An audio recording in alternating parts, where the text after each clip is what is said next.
नमस्कार मंडळी, आज आपण बनवत आहोत मिक्स व्हेज, अगदी हॉटेलसारखी। त्यासाठी साहित्य घेतलेलं आहे फ्लावर, शिमला मिर्च, बीन्स, वाटाणा, गाजर आणि बटाटा। मसाल्यामध्ये आपण घेतलेला आहे चाट मसाला, लाल मिर्च पावडर, किचन किंग मसाला, धने पावडर, कसुरी मेथी आणि 2 सुक्या मिरच्या। खडे मसाल्यामध्ये आपण घेतलेले आहे मिरं, लवंग, हिरवी वेलची, तेजपत्ता, जिरे आणि 1 दालचिनीचा तुकडा। इथं अद्रक आणि लसूण घेतलेला आहे बारीक चिरून। 2 कांदे घेतलेले आहेत बारीक चिरलेले। इथं टोमॅटोचं बारीक चिरून घेतलेलं आहे, पूर्ण असं गाळ न करता थोडंसं असं मोठं ठेवलेलं आहे। इथे पनीर घेतलेलं आहे थोडं। इथे 2 चमचे बेसन घेतलेले आहे, तेल, अर्धी वाटी फेटलेलं दही। चला तर मग आपण रेसिपीला सुरुवात करूया।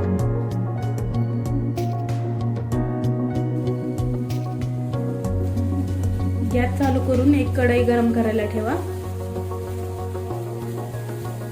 सुरुवातीला आपण भाज्या थोड्याशा फ्राय करून घेऊया, म्हणजे त्या लवकर शिजल्या जातील। तेल टाकूया थोडं।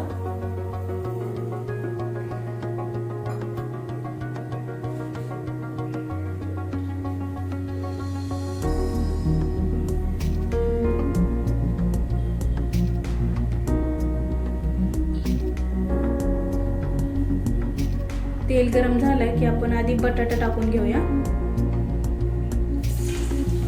बटाटा थोडा फ्राय झाला की त्याच्यामध्ये फ्लावर टाकून घेऊया।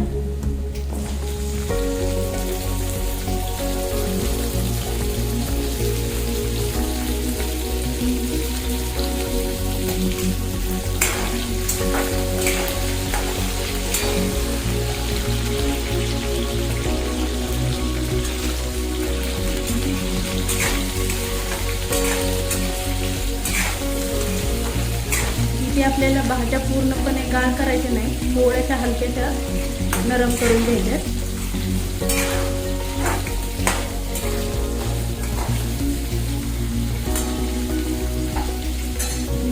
आता आपण ह्या बाकीच्या भाज्या टाकून घेऊ सगळं। गाजर,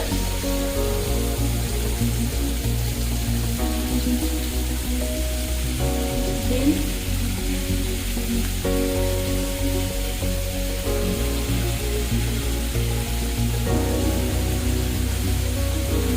वाटाणा आणि शिमला मिर्च।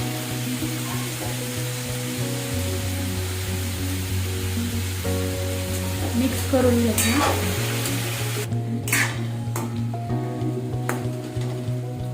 ह्या अशा भाज्या थोड्या तेलावर वाफवून घेतल्या तर शिजायला वेळ लागणार नाही, पटकन शिजतील।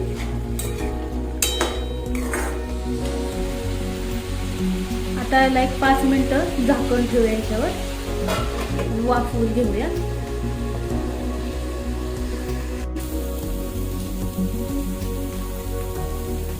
पाच मिनिटं झालेले आहेत, आता झाकण काढून घेऊया।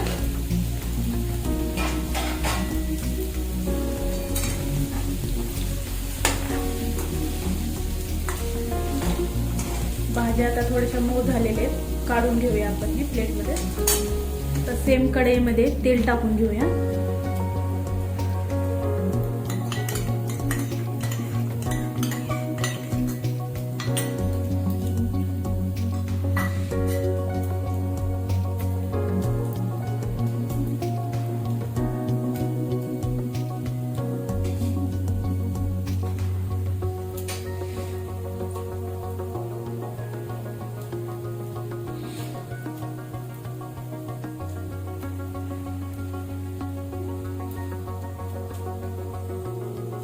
आपल्याला हॉटेल सारखी भाजी करायची, त्यासाठी आपण ना हे स्पाइसेस आधी तेलामध्ये तळून घेऊया, म्हणजे ह्याचा वास छान लागतो भाजीला।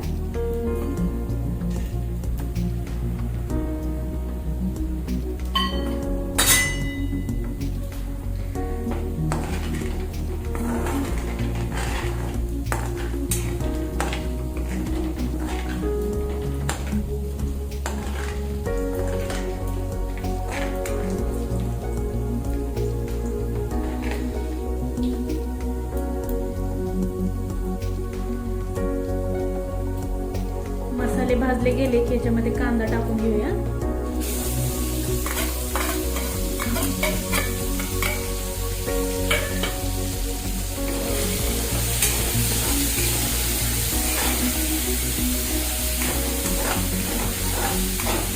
कांद्याचा कलर चेंज होईपर्यंत कांदा परतून घ्यायचा.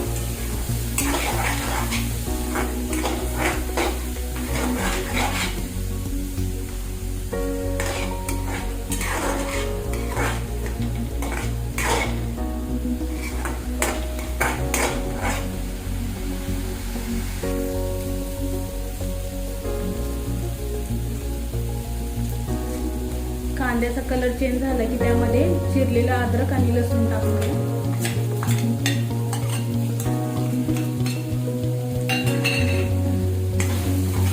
परतून घ्या 1 मिनिट.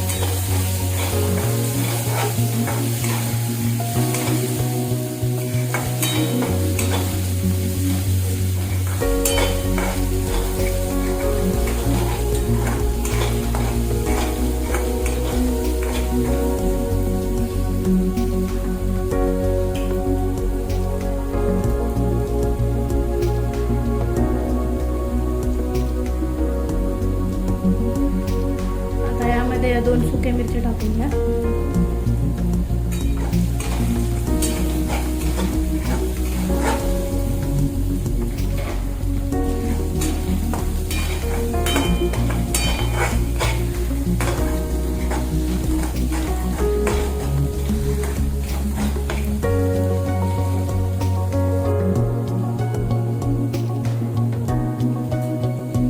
आता आपण हे बेसन आणि हे सुके मसाले एकत्र करून ह्याची पेस्ट बनवून घेऊया. थोडंसं पाणी टाकून. कसुरी मेथी आपण शेवटी टाकणार आहे.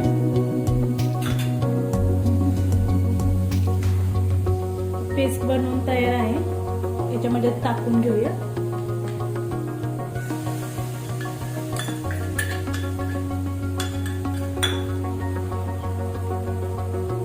मिक्स करून घ्या छान. आणि 2 मिनिटं हे शिजवून घ्यायचे. थोडं पाणी टाकू याच्यामध्ये.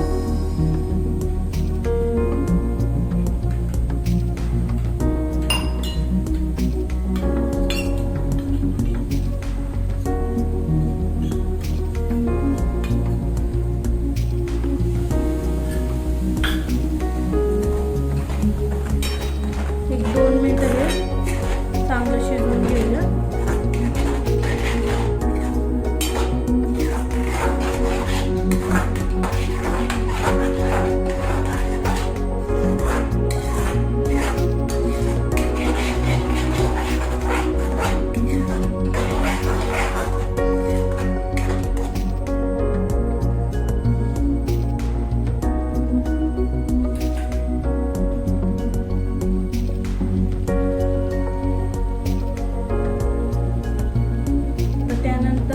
टमाटे टाकून घेऊया त्यामध्ये.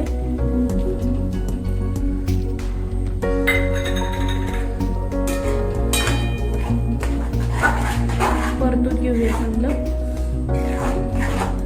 आपण जे यामध्ये बेसन टाकलेलं आहे त्याच्यामुळे भाजीला एक असा थिकनेसपणा येतो.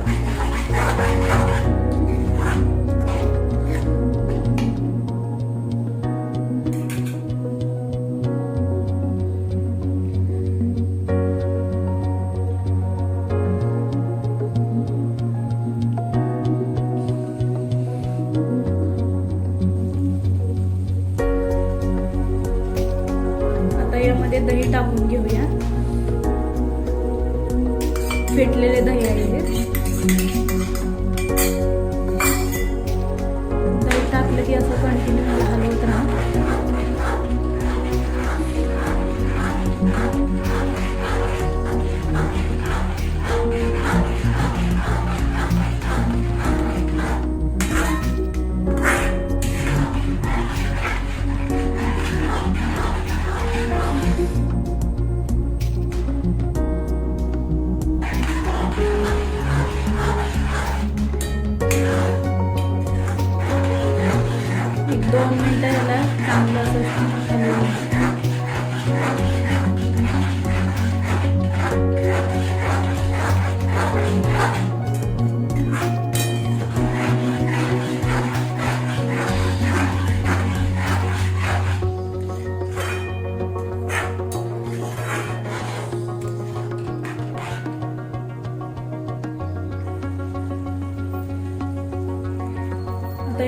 सगळ्या भाज्या टाकून